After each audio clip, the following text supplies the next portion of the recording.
Nous avons ici un exercice où nous avons un parallépipède rectangle ABCD EFGH. ABCD, qui est ici un rectangle, EFGH, qui est aussi un rectangle. Le tout sur une hauteur AE. Donc un parallépipède rectangle avec les dimensions suivantes. AB, cela fait 20, la longueur. AD fait 10, la largeur. Et AE fait 5, la hauteur du parallépipède rectangle. Et ce parallépipède rectangle est surmonté d'une pyramide régulière SABCD, avec les arêtes SB est égal à SC est égal à l'arête SA est égal à l'arête SD. Et on nous donne ici la hauteur qui va de S jusqu'à O', en passant par le centre de ce rectangle. La hauteur SO' mesure 15 cm. Et dans une première question, on nous demande le volume V1 de la partie basse, c'est-à-dire le parallépipède rectangle. Eh bien, nous savons qu'un parallépipède rectangle aura pour formule le volume longueur fois largeur fois hauteur. La longueur, c'est AB, la largeur, c'est AD, et la hauteur, c'est AE. Il suffit juste de remplacer, et j'obtiens la longueur AB, c'est 20, multiplié par AD, c'est 10, multiplié par AE, c'est 5. Et j'obtiens, en conclusion, 5 fois 10, 50, 50 fois 20, 1000. Donc, quelle est l'unité? Nous travaillons avec des centimètres, donc l'unité est 1000 cm3. J'encadre le résultat. Dans la question numéro 2, nous allons calculer le volume V2 de la pyramide régulière, c'est-à-dire le volume contenu dans cette pyramide qui surmonte le parallépipède rectangle. Et nous savons, car il faut absolument connaître ces formules, que le volume de la pyramide, c'est l'aire de sa base multiplié par la hauteur de la pyramide divisé par 3. Quelle est la base? La base, je vais la hachurer, c'est un rectangle. Donc, l'aire de la base, ça sera longueur fois largeur, c'est-à-dire AB fois AD. J'écris donc AB fois AD pour l'aire de la base, multiplié par la hauteur de la pyramide. La hauteur, c'est SO. J'écris donc SO divisé par 3. Il faut maintenant remplacer par les valeurs respectives. AB mesure 20, multiplié par AD, mesure 10, multiplié par SO. Est-ce que j'ai SO sur le dessin? Non. Par contre, je connais SO' qui fait 15, et OO', c'est la même distance que AE. AE, ça fait 5. Donc je vais écrire ici que la distance que je cherche, SO, ça sera égal à la grande longueur, SO', moins la petite longueur OO'. Ainsi, la hauteur de la pyramide mesure donc SO', ça fait 15, moins OO', qui est la même longueur que AE, ou que DH, ou que CG, ou que BF. Donc OO', pareil que AE, mesure 5. Ainsi, la hauteur de la pyramide est égale à 10 cm. Donc SO mesure 10 divisé par 3. Donc le volume de la pyramide est égal 20 fois 10, 200, 200 fois 10, 2000, 2000 divisé par 3. C'est une fraction irréductible. J'encadre le résultat sous forme de fraction en centimètres cubes. Si on me demandait une valeur approchée à 10-1, je mettrais le résultat à un chiffre après la virgule arrondie. Si on me demande le résultat à 10-2, je mets le résultat à 2 chiffres après la virgule arrondie. Ici, je laisse sous forme de fraction irréductible. C'est donc le volume de la pyramide régulière.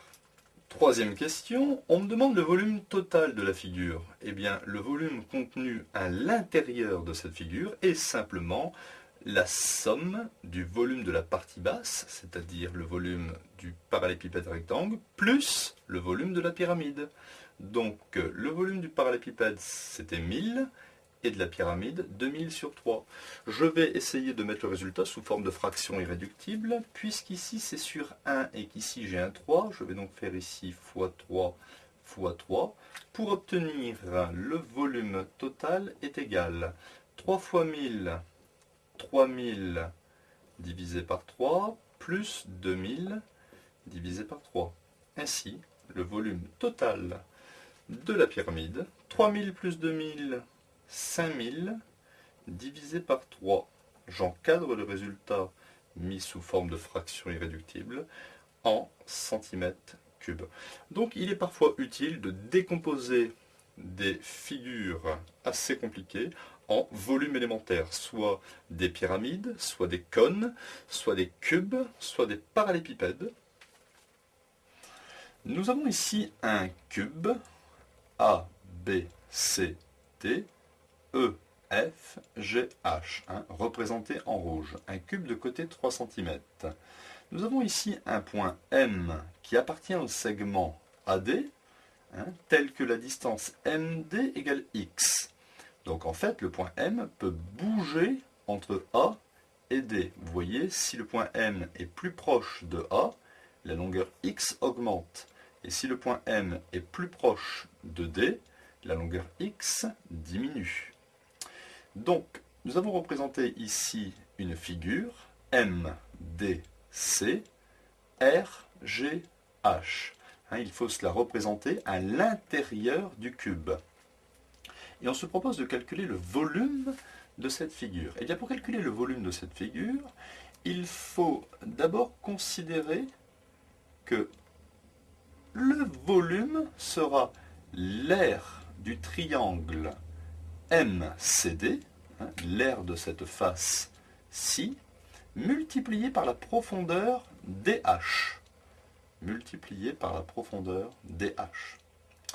L'aire d'un triangle, c'est la base, MD, la base, multiplié par la hauteur relative à la base. La hauteur, c'est CD, divisé par 2, multiplié par DH.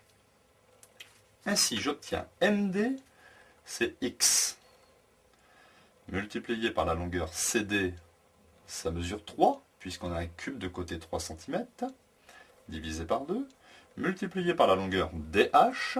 La longueur DH est égale à la longueur CG, est égale à la longueur AE, est égale à la longueur BF, est égale à 3 cm, puisque c'est un cube. Ainsi, le volume de ma figure sera 9x sur 2. 9x sur 2. Et on peut s'apercevoir que le volume est une fonction linéaire de la variable x, puisque le volume peut s'écrire comme petit a multiplié par x, avec petit a un coefficient qui vaut ici 9,5. Vous voyez ici que petit a, c'est ce qui est collé à x. Donc ce qui est collé à x ici, c'est 9,5. Donc le volume est une fonction linéaire de la variable x. Si x double, le volume double. Si x triple, le volume triple. Il est à noter que x pourra varier entre 0, c'est-à-dire le point M étant D, ou bien x vaut 3 quand le point M est en A. X ne peut prendre que des valeurs entre 0 et 3.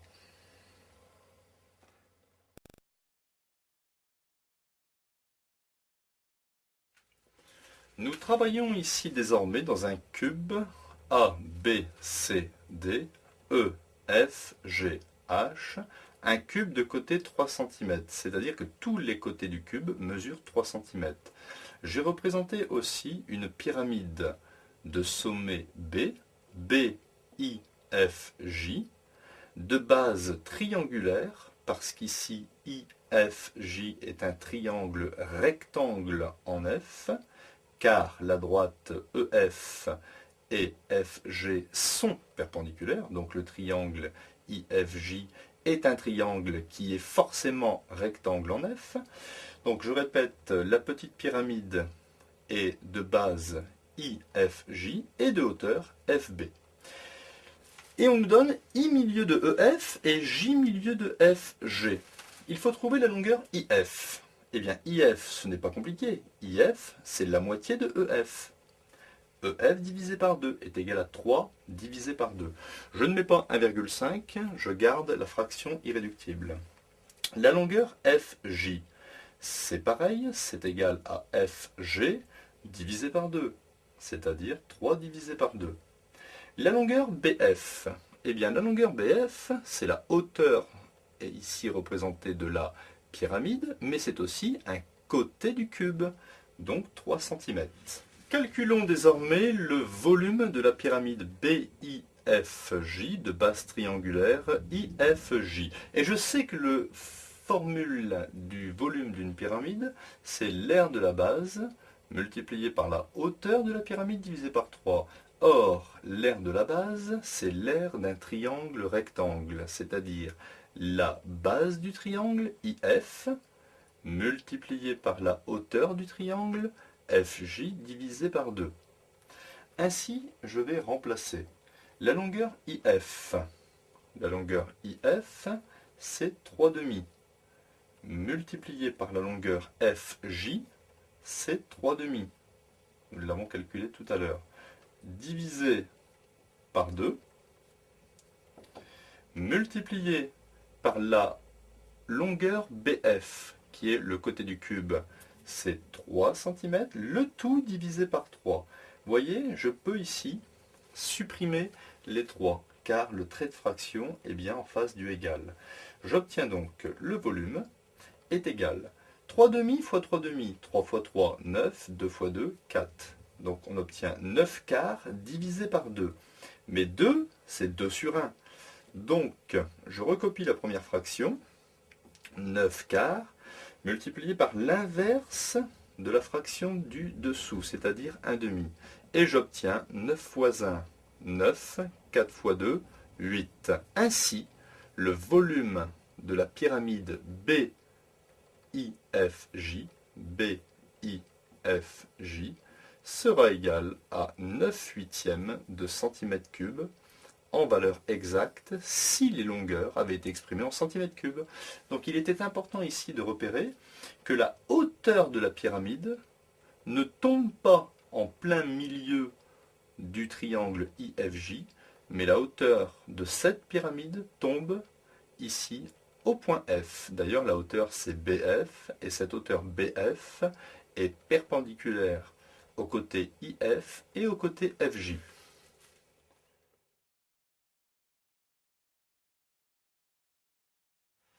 Nous avons ici un parallélépipède rectangle ABCD, EF, GH, avec DH égale 3, DC égale 4, et la longueur EH égale 5 racines de 3. Et nous devons calculer la diagonale interne EC par un double Pythagore. Donc la diagonale interne, c'est celle-ci que je représentais en pointillé, EC, ça rejoint le point E au point C. Elle coupe complètement le parallélépipède. Pour trouver cette diagonale, on peut, dans le triangle que j'ai hachuré, calculer EC grâce à Pythagore. Nous avons ici la distance EH, 5 racines de 3. Nous savons que le triangle EHC est rectangle en H, mais nous n'avons pas la distance HC. C'est la raison pour laquelle, dans ce triangle-ci, nous pouvons faire Pythagore, car ce triangle HDC est rectangle en D. Nous avons HD qui fait 3 et nous avons DC qui fait 4. Ainsi, l'hypoténuse, c'est HC. Nous allons calculer HC. Donc HC au carré est égal à HD au carré plus DC au carré. HD c'est 3, DC c'est 4.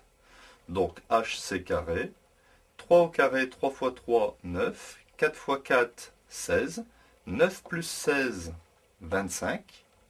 HC carré égale 25, donc la distance HC est égale à racine de 25, ce qui fait 5.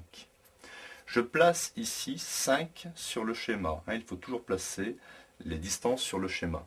J'ai donc trouvé la diagonale du rectangle HGCD qui vaut 5. Maintenant, je vais pouvoir travailler dans le triangle EHC, rectangle en H. Donc, dans le triangle EHC, rectangle en H, l'hypoténuse, c'est ce que je cherche, c'est la diagonale interne EC. D'après Pythagore, EC carré est égal à EH au carré plus HC au carré. EH, on nous l'a donné dès le départ, c'était 5 racines de 3 au carré. HC, c'est 5. 5 racines de 3 au carré. Le carré s'applique sur le 5 et sur racine de 3. 5 au carré. 5 fois 5, 25. Racine de 3 au carré. Cela me fait 3. Ou en fait, racine de 3 fois racine de 3, cela me donne 3.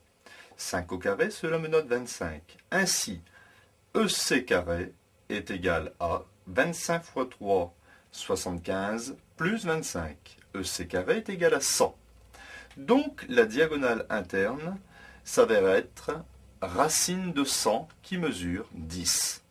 Donc, vous voyez qu'on peut, dans certaines figures ou certains solides, calculer en utilisant un double Pythagore des mesures que l'on ne pourrait pas avoir accès facilement.